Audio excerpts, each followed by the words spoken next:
Elon Musk has recently made several claims that 150-year-olds are receiving Social Security benefits. Since those records are private, it's not possible to independently verify his claims. But the CBS News Confirmed team did some digging, as they do. Let's bring in CBS News Confirmed executive editor Rhonna Tarrant for more. So, Rhonna, what was your team able to find here? So, as you said, Elon Musk did not provide evidence that 150-year-olds were receiving Social Security payments. So, the best we had was the Office of the Inspector General. Now, good news for people who don't know this, the Social Security Administration actually has its own Inspector General, whose whole job it is to go through its records and see if there's fraud, waste, abuse. So, first off, is there fraud, waste and abuse in the agency?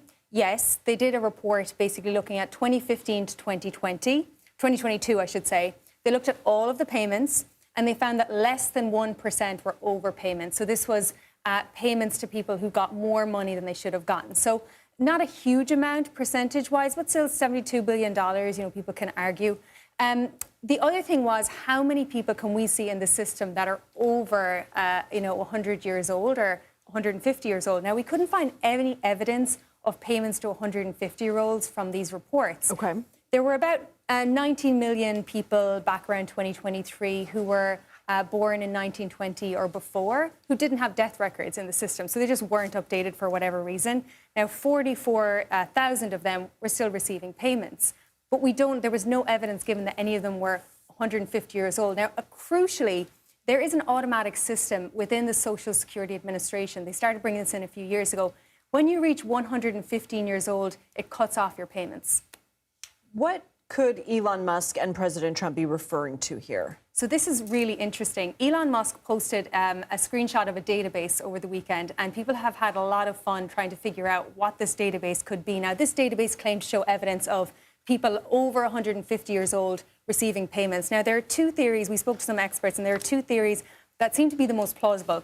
One is, it's possible, we don't know what databases Doge actually has access to. So it's possible what he was looking at was a database of everyone who's ever been issued a Social Security number. So that wouldn't mean that they're receiving payments. It's just that they received a Social Security number and their death record was never put in.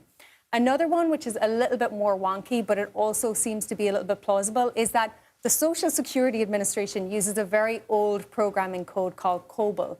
And essentially, there are a lot of people in the system who put in their information before any of these digital records. So their birth date isn't actually in the system.